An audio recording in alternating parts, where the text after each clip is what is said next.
Bismillahirrahmanirrahim. Alhamdulillahirrabbilalamin. Wassalatu wassalamu ala syarafil anbiya'i wal mursalin wa ala alihi wa sahbihi ajma'in. Kaum muslimin yang dirahmati Allah subhanahu wa ta'ala, pada pertemuan yang sebelumnya kami telah menyampaikan bahwasanya ruqyah itu ada yang diperbolehkan, ada yang tidak diperbolehkan.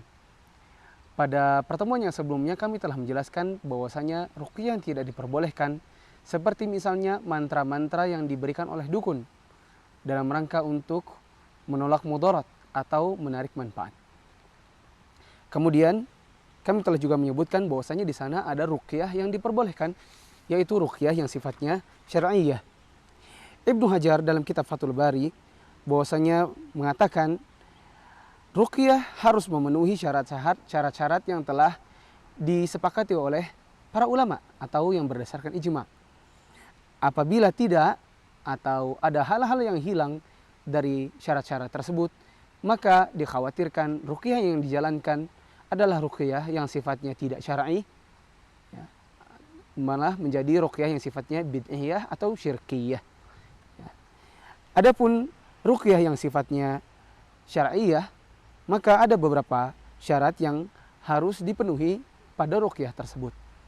Yang pertama adalah syarat-syarat bagi orang yang meruqyah. Bagi orang yang meruqyah ada beberapa syarat yang harus dia penuhi.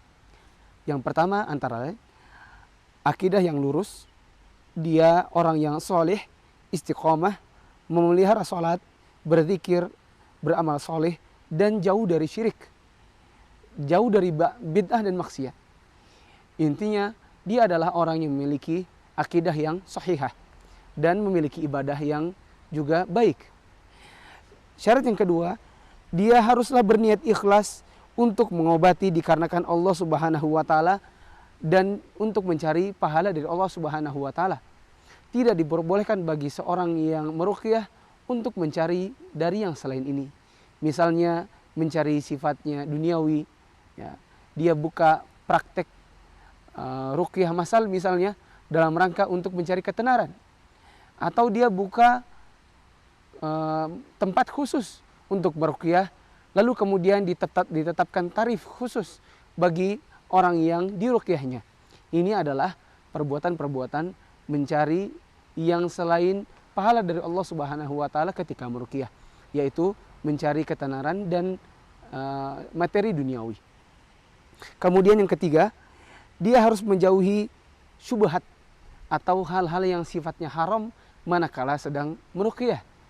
Seperti misalnya tidak diperbolehkan bagi orang yang meruqyah dan diruqyah kemudian berlainan jenis, satu laki-laki dan satu perempuan, lalu kemudian berdua-duaan atau kemudian bersentuhan langsung kulit dengan kulit, atau bersentuhan dengan memegang badannya yang diruqyah pada anggota-anggota tubuh tertentu, ya, seperti dada, seperti bagian yang tidak diperbolehkan untuk disentuh.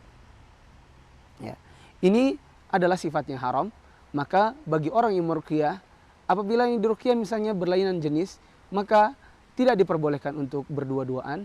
Dia ditemani oleh keluarganya atau suaminya atau istrinya, lalu kemudian tidak diperbolehkan untuk disentuh langsung. Yang diperbolehkan adalah misalnya dia bacakan dengan Al-Quran dengan jarak dekat. Kemudian memanfaatkan kesempatan untuk berdakwah kepada yang dia ruqyah. Maka ini juga disyaratkan bagi orang yang meruqyah, manakala dia sedang meruqyah, maka hendaklah dia senantiasa memberikan dakwah, dia arahkan kepada akidah yang benar, kepada tauhid bagi orang yang dia ruqyah. Kemudian syarat yang berikutnya adalah diwajibkan bagi orang yang meruqyah untuk menutup aib orang yang diruqyah. Misalkan orang yang diruqyah memiliki aib berupa tanda lahir tertentu pada bagian tubuh tertentu, maka tidak diperbolehkan bagi orang yang meruqyah untuk menyebarkan yang seperti ini. Atau kemudian ada cacat-cacat tertentu pada orang yang diruqyahnya, maka tidak diperbolehkan bagi orang yang meruqyah untuk menyebarkan cacat tersebut kepada orang lain. Kemudian syarat bagi orang yang meruqyah, dia harus tahu betul kondisi orang yang diruqyahnya. Dikarenakan Kalau dia mengetahui kondisinya, dia ketahui sebab penyakitnya, maka dia akan tahu dengan cara apa dia harus meruqyahnya. Kemudian dia haruslah orang yang benar-benar belajar dan berpengalaman dalam masalah meruqyah. Kemudian disyaratkan bagi dia untuk senantiasa memberikan semangat kepada orang yang diruqyahnya untuk bisa sembuh dari penyakit atau sihir yang dideritanya. Kemudian dia wajib untuk meyakini bahwasanya ruqyah yang dia kerjakan itu sifatnya hanyalah perantara, adapun yang menyembuhkan hanyalah Allah Subhanahu wa taala. Kemudian diwajibkan bagi dia untuk mengenal bacaan-bacaan yang disyariatkan dalam ruqyah, dan diwajibkan bagi dia untuk mempelajari bacaan-bacaan tersebut. Sebagian dari peruqyah ada yang bacaan Qur'annya tidaklah fasih, bahkan tertukar harokat-harokat khususnya. Ya, di antara mereka ada yang membaca fathah menjadi kasroh, kasroh menjadi domah, domah menjadi fathah, lalu kemudian mengubah makna Al-Quran, dan yang seperti ini tidak diperbolehkan. Syarat yang kedua adalah syarat bagi orang yang diruqyah. Apa saja? Orang yang diruqyah wajiblah orang yang berakidah lurus, atau dia punya semangat untuk meluruskan akidahnya. Dia harus melepaskan diri dari hal-hal yang sifatnya syirik. Dia harus belajar bertauhid. Dia harus mengenal bab-bab tauhid, hingga kemudian dia bisa keluar dari sihir atau penyakit yang dia derita. Kemudian wajib bagi dia untuk menjauhi maksiat dan menjaga ibadahnya. Apabila orang yang diruqyah kemudian setelah diruqyah tidak mengerjakan sholat, maka tidak ada gunanya dia diruqyah. Kemudian diwajibkan bagi dia untuk ikhlas ruqyah tersebut agar bisa sembuh dan bisa beribadah lagi dan lepas dari kesyirikan. Apabila orang yang diruqyah lalu kemudian tidak ada punya semangat yang seperti ini, tidak ada semangat ibadah, tidak ada semangat untuk lepas dari kesyirikan, dari sihir yang dia derita, maka tidak ada guna untuk dikerjakan ruqyah pada dirinya.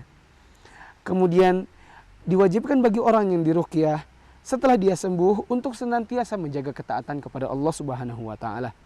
Dikarenakan banyak sekali orang yang setelah diruqyah lalu kemudian sempat sembuh, lalu dia lupakan ketaatan kepada Allah Subhanahu wa taala, akhirnya ya, sihir yang tadi ya sudah hilang lalu kemudian datang lagi kepada dirinya. Kemudian diwajibkan bagi orang yang diruqyah untuk senantiasa bersabar. Innallaha ma'as-sabirin. Sesungguhnya Allah itu bersama orang-orang yang sabar. Maka diwajibkan bagi dirinya untuk senantiasa bersabar. Ya, dengan bersabar akan hilang penyakit yang dia derita secara sedikit demi sedikit. Kemudian diwajibkan bagi dia untuk meyakini bahwasanya ruqyah itu hanyalah perantara saja. Adapun yang menyembuhkan hanyalah Allah Subhanahu wa taala. Kemudian diwajibkan bagi dia untuk tidak terburu-buru sembuh. Diwajibkan bagi dia untuk senantiasa meruqyah dirinya sendiri misalnya, atau dibantu orang lain, dan itu senantiasa dilakukan secara rutin hingga kemudian hilang penyakit atau sihir yang dia derita, dan dia tidak terburu-buru untuk hanya sekali ruqyah langsung hilang sihir dari dirinya. Syarat yang ketiga dalam ruqyah syariah adalah syarat pada bacaan ruqyah. Syarat yang pertama bahwasanya bacaan ruqyah hanyalah datang dari Al-Quran atau dari nama-nama dan sifat-sifat Allah Subhanahu wa taala, atau dari doa-doa yang sifatnya sahih dari Rasulullah sallallahu alaihi wasallam. Di antara bacaan tersebut misalnya surat Al-Fatihah, surat Al-Mau'izatain yaitu surat Al-Falaq dan surat An-Nas, kemudian ayat kursi, kemudian juga awal dan akhir surat Ali Imran, dan juga akhir surat Taubah, awal dari surat Yunus, akhir dari surat Al-Baqarah, dan yang lain sebagainya. Juga ada doa-doa seperti doa yang terdapat pada zikir pagi dan petang. Kemudian syarat yang berikutnya, agar bacaan yang dibaca ketika sedang meruqyah hendaklah dibaca dengan bacaan yang benar dan dengan lafaz yang bisa dipahami, sehingga yang seperti ini bisa berefek kepada orang yang diruqyah. Kemudian syarat yang berikutnya, dan ini sebagian ulama mewajibkannya walaupun sebagian ulama lain tidaklah mewajibkannya, yaitu bacaan yang dibaca hendaklah dalam bahasa Arab. Karena dengan berbahasa Arab, ya, seperti yang ada pada ayat Al-Quran, pada doa-doa yang sahih dari Rasulullah SAW, maka yang seperti ini lebih berefek kepada sihir atau penyakit yang diderita. Ini saja yang dapat kami sampaikan. Kami tutup dengan satu buah cerita. bahwasanya di Yogyakarta ya, ada seorang yang pernah datang kepada seorang ustadz. Dia katakan, selama ini saya senantiasa merasa ada penyakit dalam tubuh saya. Saya telah berkonsultasi kepada dokter, tapi dokter tersebut mengatakan tidak ada penyakit apapun secara medis pada tubuh saya. Maka ustadz tersebut memberikan sebuah buku, yaitu buku Hisnul Muslim, yang di dalamnya terdapat doa-doa yang sahih dari Rasulullah SAW dan juga mengandung doa-doa atau zikir-zikir yang dibaca ketika pagi dan petang. Ustadz tersebut mengatakan, baca ini dan rutinkan. Insya Allah penyakit atau sihir yang kamu derita akan hilang. Maka dia rutinkan zikir dan pagi petang yang ada pada kitab Hisnul Muslim tersebut. Lalu kemudian suatu hari datanglah seorang kepada dirinya, meminta maaf. Ketika dia meminta maaf, tolong maafkan saya dan seterusnya dan seterusnya. Maka laki-laki tersebut mengatakan, Bapak, saya tidak kenal Bapak. Siapa Anda kok datang-datang minta maaf? Maka laki-laki itu mengatakan, sebenarnya saya adalah seorang dukun yang saya diperintahkan oleh seseorang untuk mengirimkan jin-jin kepada engkau. Ya. Dan saya tidak tahu kenapa pada beberapa waktu belakangan ini, saya rasakan jin-jin itu kemudian balik kepada saya dan malah menyerang saya. Saya minta tolong dimaafkan dan seterusnya hingga kemudian hilang sihir yang dia derita. Subhanakallahumma bihamdik, asyhadu an la ilaha illa anta, astaghfiruka wa atubu ilaik.